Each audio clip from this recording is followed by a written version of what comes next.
Good morning, children. Today we will begin the chapter Spherical Mirrors. So far we have discussed the reflection of light from plane mirror only. We will now study how this reflection of light takes place through spherical mirrors, which are also called curved mirrors. We will be learning mostly about the image formation by spherical mirrors, and we will try to understand how can we locate the image, the position of the image by using ray diagrams.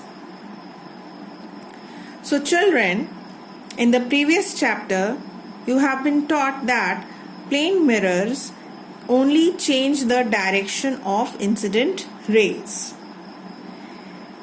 Plane mirror does not converge or diverge the parallel rays of light. Now, what do you mean by the term converge?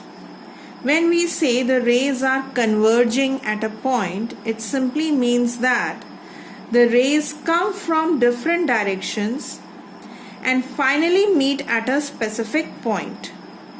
On the other hand, the divergence of rays means that the rays of light start at a given point to travel in different direction. That means diverge, the meaning of the word diverge is opposite to that of converge. None of these two happen in a plane mirror. Plane mirror never converges or diverges beam of light. It only changes the direction of incident rays. But you will see that spherical mirrors or curved mirrors can converge as well as diverge these parallel rays of light. So what is a spherical mirror? A spherical mirror is a reflecting surface which is a part of a sphere. Which sphere? A sphere which is hollow and made up of glass. That means you obtain or you get a spherical mirror by silvering a part of a hollow glass sphere. Let's see how. So children, this is a glass sphere which is hollow. And if I cut this vertically in this manner, let's say if I have cut this portion in this manner vertically, so that the part which is separated out, now this is the part which I have separated out. So this part which is separated out is in the form of a bow-like structure with a circular opening, right? So this is the part which is separated out, which would look like a bow structure with a circular opening. So this is the one which we will be using as a mirror by silvering different sides of it.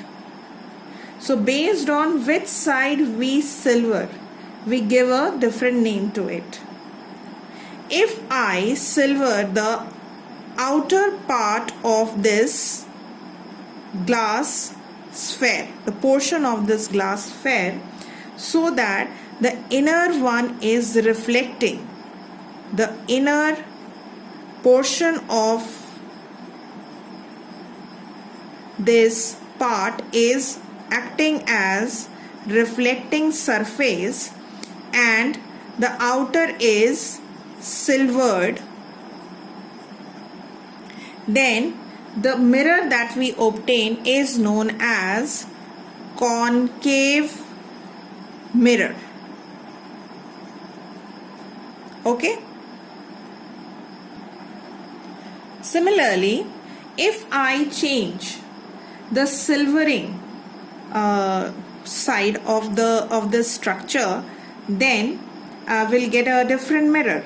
So if I now silver the inner part of the sphere, this hollow glass sphere, this is the same part which I have obtained from this glass sphere, right? So if I silver it from inside, so that the outer surface acts as a reflecting surface,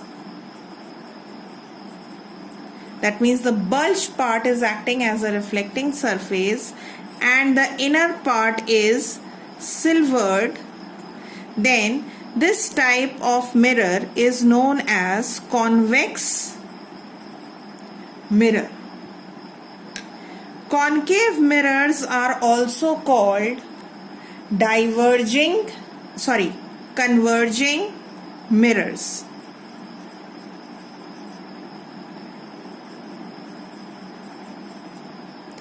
While convex mirrors are known as diverging mirror. As it has been told to you just now that spherical mirrors can converge or diverge the parallel beam of light. So these names are given based on how the parallel rays behave on striking these mirrors on the reflecting surface, striking these mirror on their reflecting surfaces. If parallel beam of light or parallel rays are incident on the concave mirror, they converge. That means they all meet at a certain specific point. So that is why concave mirrors are known as converging mirrors. Now this will happen when parallel beam of light fall on the reflecting surface. However, I must tell you children, this particular mirror might diverge the light rays also under certain conditions. But in general, it converges parallel beam of light and therefore known as converging mirrors. On the other hand, when parallel beam of rays strike the reflecting surface of a convex mirror, they diverge and therefore known as diverging mirror.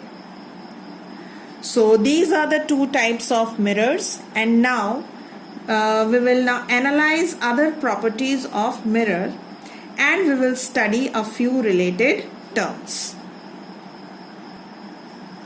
So children, this is a glass sphere, and if you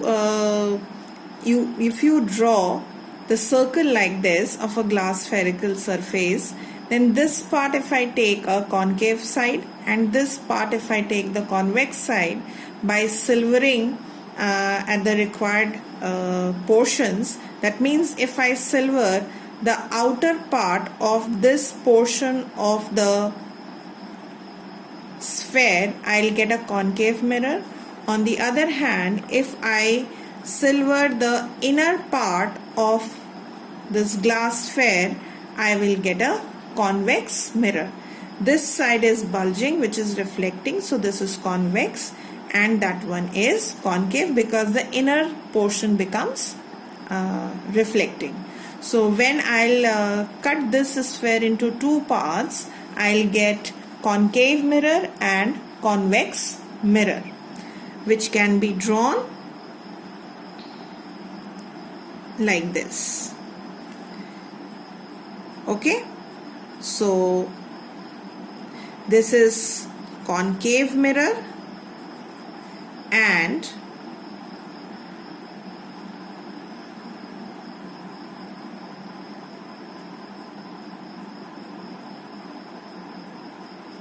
this is convex mirror.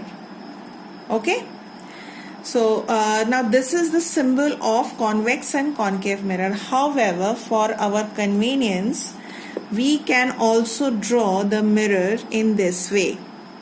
We'll draw a straight line, we'll show the polishing, so this becomes a plane mirror. Now if I have to make this a concave mirror, so I can do like this also. In order to make this a concave mirror, I can do like this also. So this also represents the concave mirror, and it is a easier representation and convenient representation of a concave mirror, right? So in order to similarly we can draw a convex mirror in this way. So draw a straight line, polishing or silvering on one side, and now this is it. So it shows that the bulging part is the convex one, and which is the reflecting surface. So simply you can show the curve in this manner, and this one shows convex mirror and that one shows concave mirror. So let's now see some important terms related to the concave and convex mirror. So these two mirrors are obtained from a glass sphere. So glass sphere has a center, right? And there is a center of this mirror also, geometric center.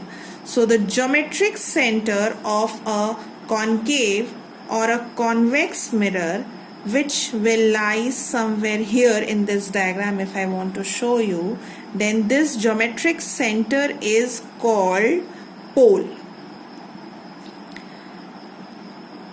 Geometric center is known as pole, whether concave or convex.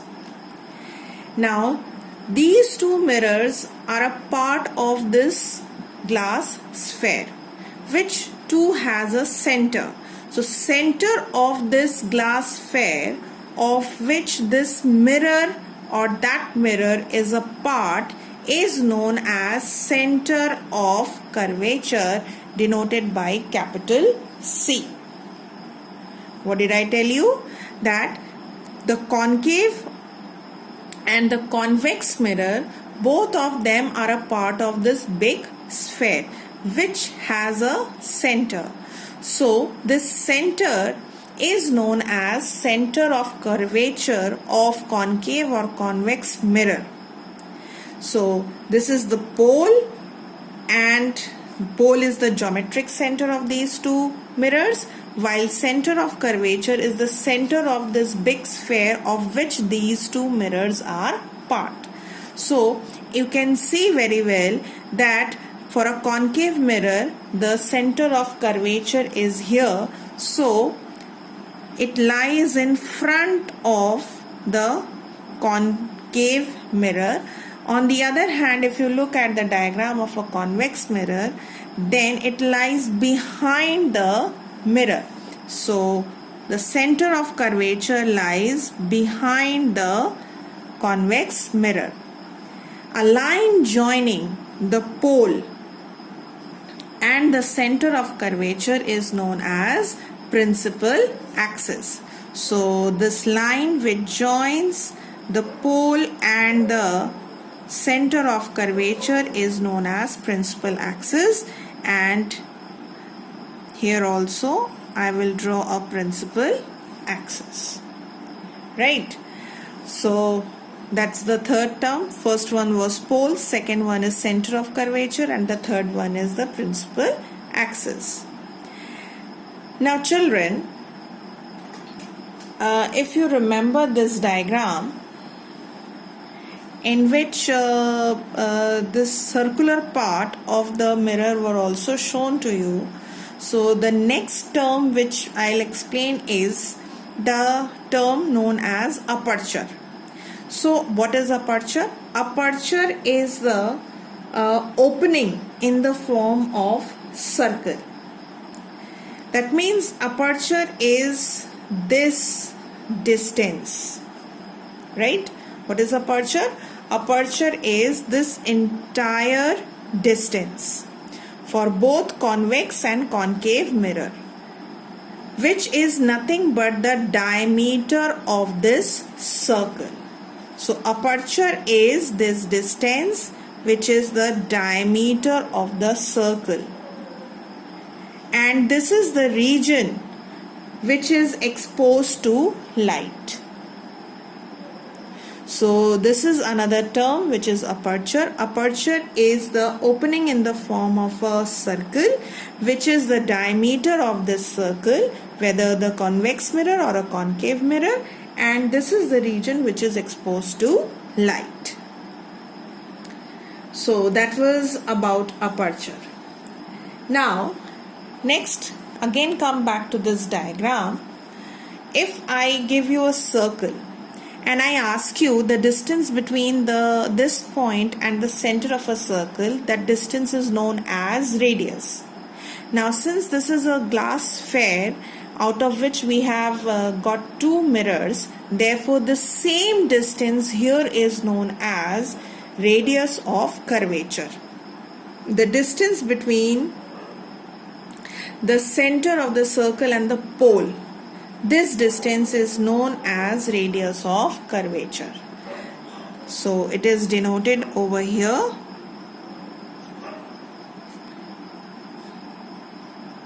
as R for both the mirrors. Right? So these are few important terms. Now comes one of the most important term, which is focus or focal length.